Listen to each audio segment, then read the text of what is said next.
Dans l'obscurité de ma chambre, je souffre du vide que tu as laissé. Ils existent. Je n'aurais pas voulu y croire, mais maintenant que je l'ai vu, je ne peux que gémir de ma connaissance. Ce que je vais vous raconter, personne d'autre ne l'a cru. Et vous n'y croirez sans doute non plus, mais tant pis. Il faut que je l'écrive, que je raconte ce que j'ai vécu. Il faut que je mette en garde la planète contre ce fléau qui se répand et qui va nous détruire. Mais je ne peux pas vous dire cela comme ça. De but en blanc, vous ne comprendriez pas, vous ne me croiriez pas. Vous préféreriez penser que je suis fou, un quelconque malade, plutôt que de donner du crédit à ce que je pense. C'est pour cela qu'il faut que je commence par le début. Il y a 6 jours de cela. Il y a 6 jours, j'appartenais à l'humanité. Je suis médecin légiste, ou plutôt j'étais médecin. Aujourd'hui je suis amourant. Il y a 6 jours, nous étions mardi, et comme tous les mardis, je me sens fatigué. La semaine vient de commencer, et la fin n'est encore que trop loin. Je n'en prends pas moins un immense plaisir à venir travailler. J'aime mon travail car il me permet de m'échapper de la réalité. Ma vie personnelle est un échec cuisant. Je suis marié depuis 8 ans, et depuis 4, je n'ai pas couché avec ma femme. Elle va voir ailleurs, je le sais. Je l'ai suivie une fois. J'aurais aimé la quitter, avoir le courage d'affronter la solitude, d'affronter une rupture, un divorce. Mais j'ai toujours été lâche, alors je subis. De toute façon, cela n'a plus d'importance. Elle est morte maintenant. Et la tuer fut beaucoup plus simple que de lui demander le divorce. Je revois la scène, encore et encore, la nuit dans mes cauchemars. Roger Dubois pénètre dans la salle, suivi d'un jeune agent qui pousse une table sur laquelle repose un sac mortuaire. Il me salue de la main et me demande si je vais bien. Je lui réponds que oui. Nous parlons quelques minutes du dernier match de la saison en cours. Ce n'est pas la première fois que Roger m'amène un corps. C'est, je crois, la 9e en tout. Une dernière blague entre hommes. Son collègue sourit, mais paraît un peu gêné. C'était probablement son premier Maccabée. Il s'habituera vite. On s'habitue toujours trop vite à la mort. La porte se ferme, ils sont partis. Le corps reste là, sur la table. Il ne peut pas faire grand-chose, me direz-vous par lui-même, et vous auriez raison. Pendant que je finis de remplir quelques papiers et que je classe les analyses d'un client de la veille, il sera mon premier client de la journée. Il est aussi le dernier de ma carrière. Je m'approche tranquillement de l'étagère et enclenche le lecteur CD.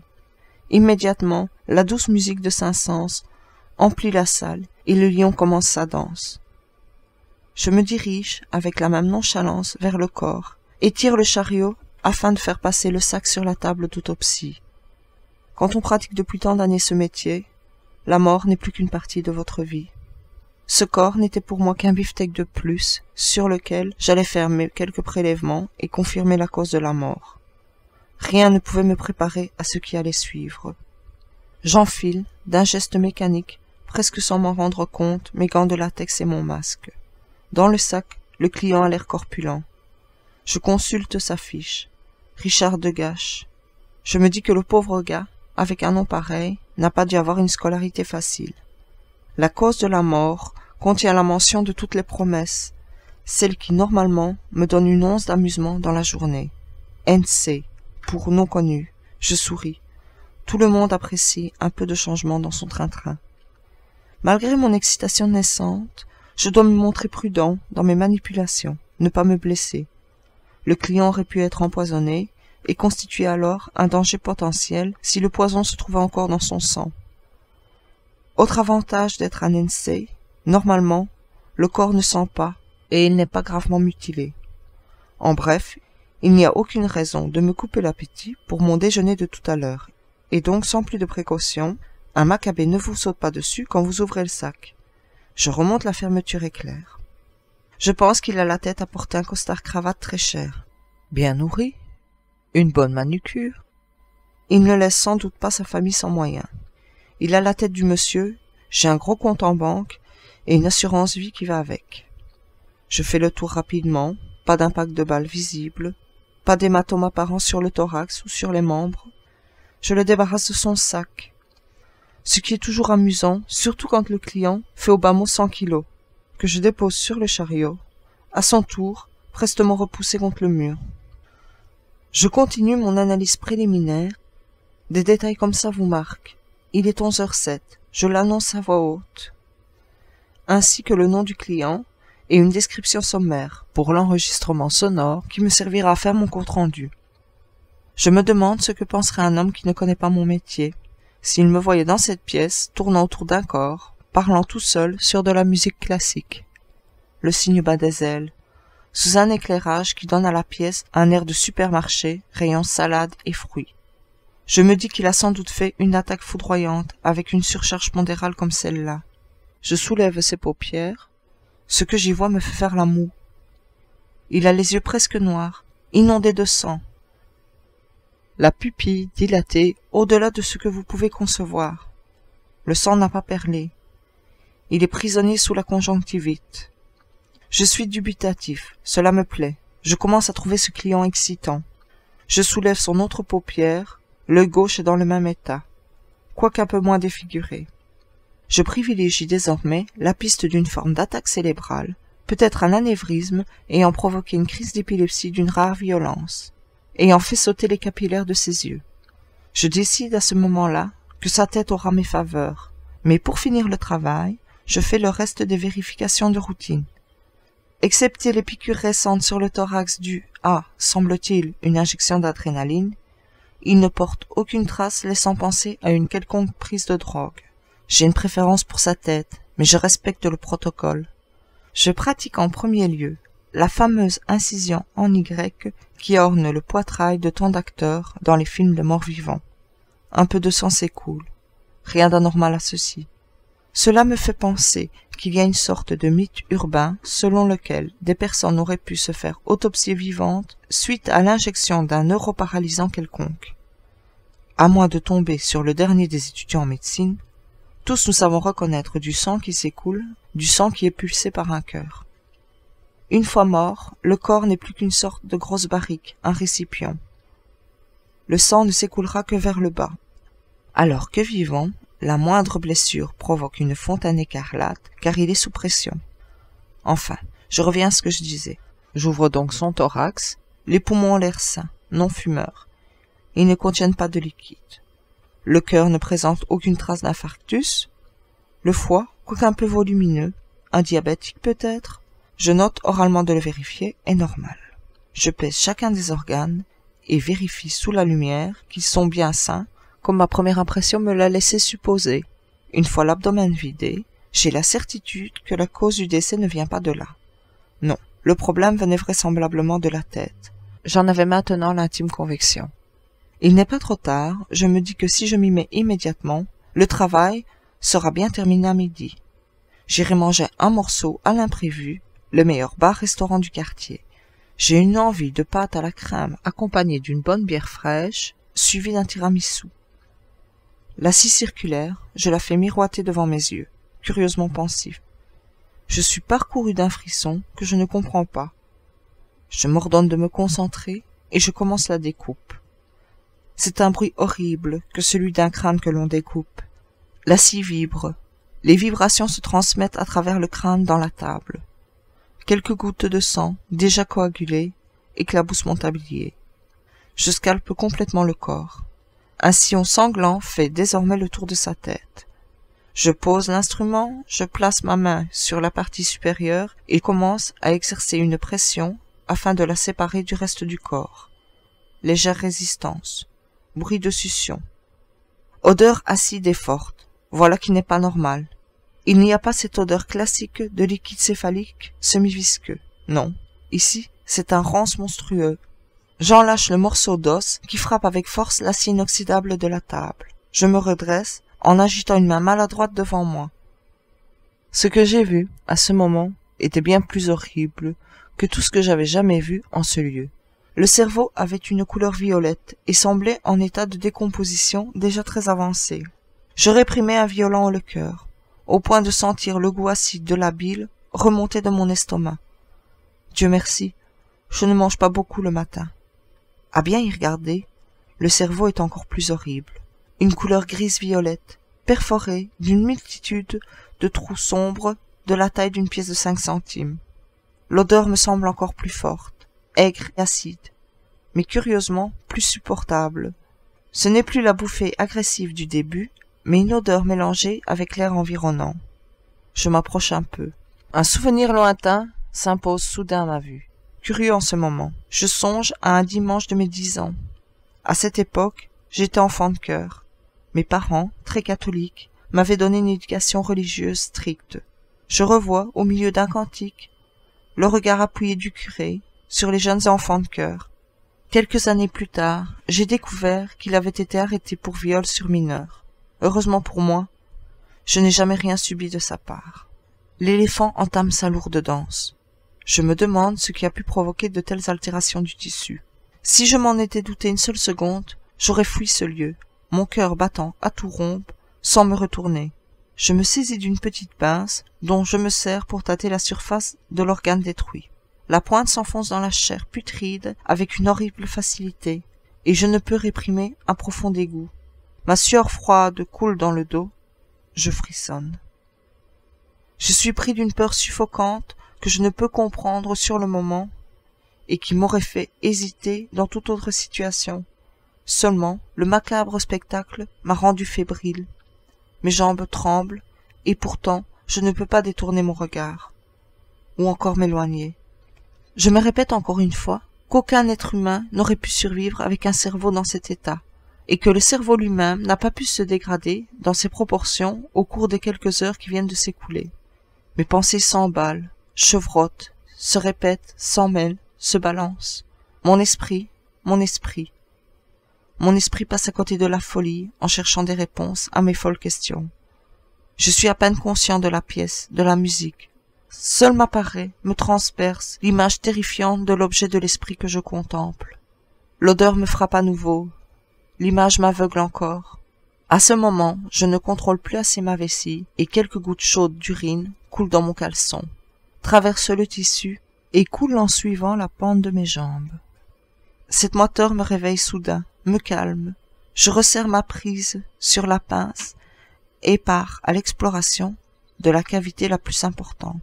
1, 2, 3, 4, 5, 6 centimètres sans effort, avant de rencontrer l'objet qui arrête mon écœurante progression.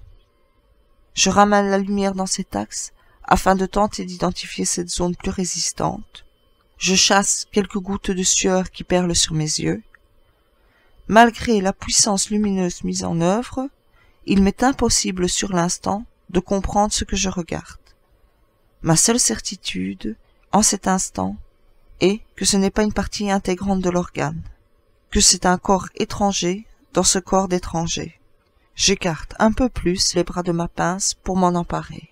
Je repousse les parois putrides, avance mon outil et resserre. Je tire, et sans la moindre résistance, retire cette petite boule noire d'un peu plus d'1 centimètre de large. Hérissée de petits pics, il m'apparaît comme l'évidence que cette chose est organique, et son immobilité me rassure. Vraisemblablement morte, vraisemblablement inoffensive, vraisemblablement. Pourquoi n'avais-je pas fui? Pourquoi cet immonde parasite éveillait-il en moi tellement d'intérêt, au point de me faire oublier temporairement ma répulsion pour ce spectacle qu'il avait semble-t-il provoqué?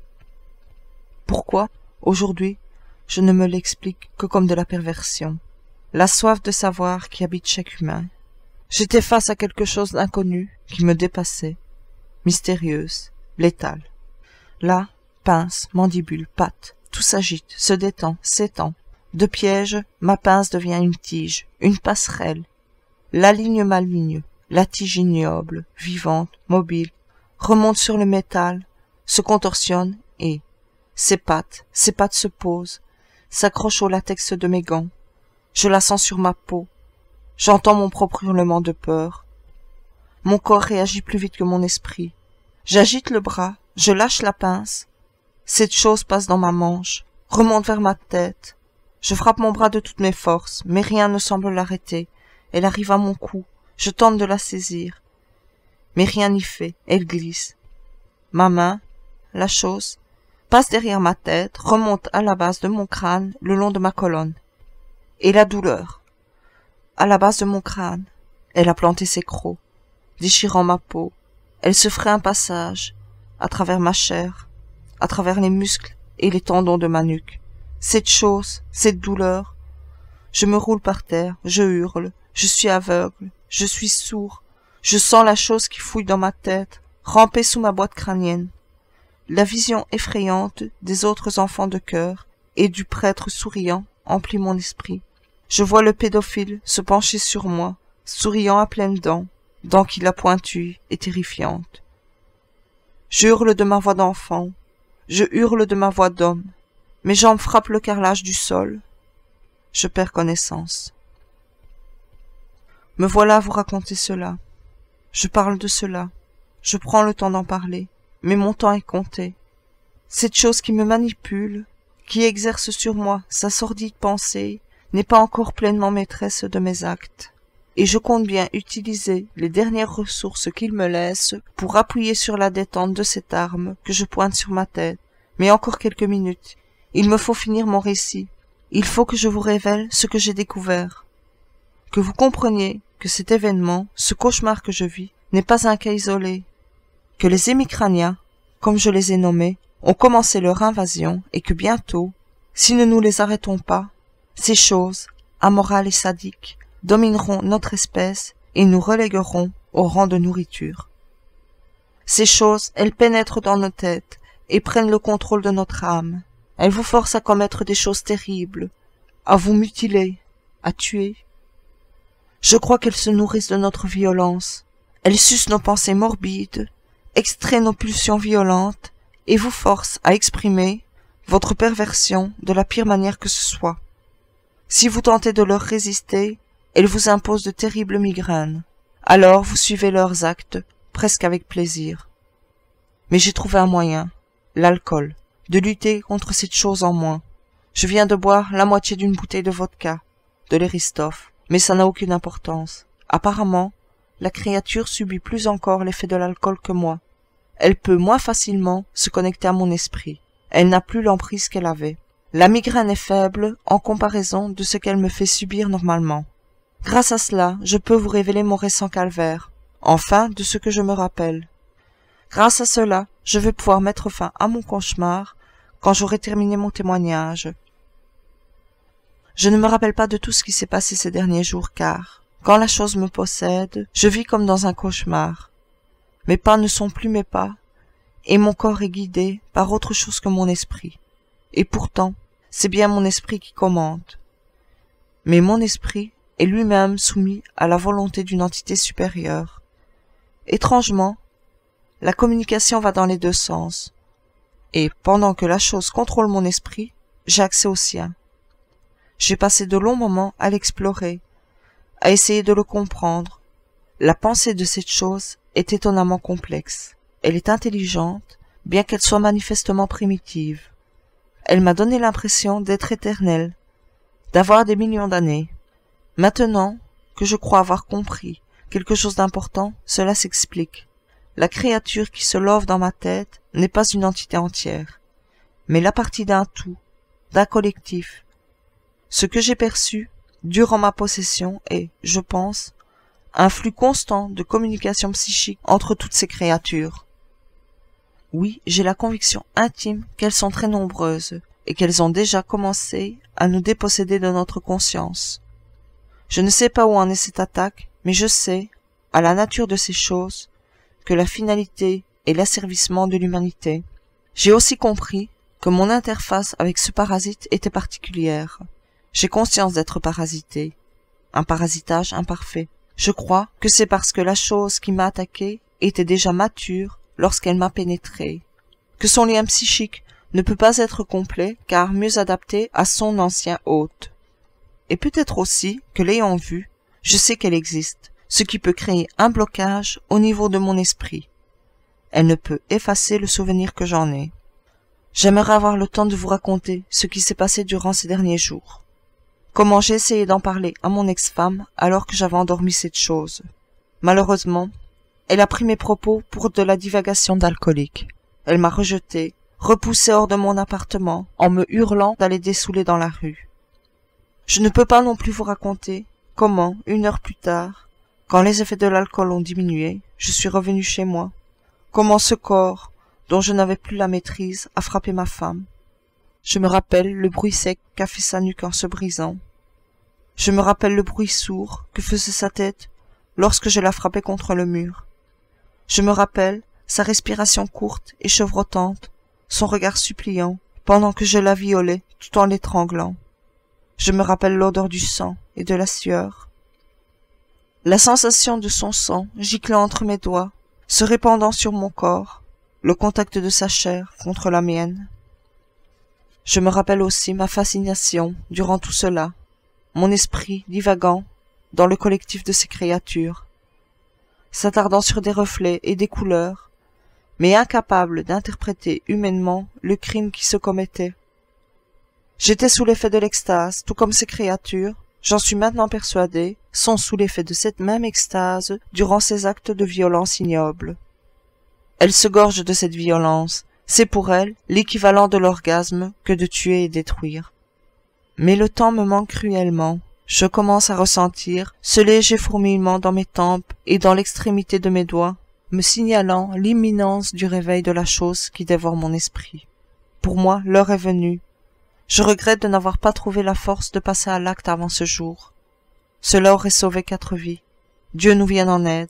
Je vous en supplie, ne me croyez pas fou. Quand vous trouverez mon corps, dans les lambeaux de mon cerveau déchiqueté par la balle que je lui destine, vous trouverez les restes de cette créature.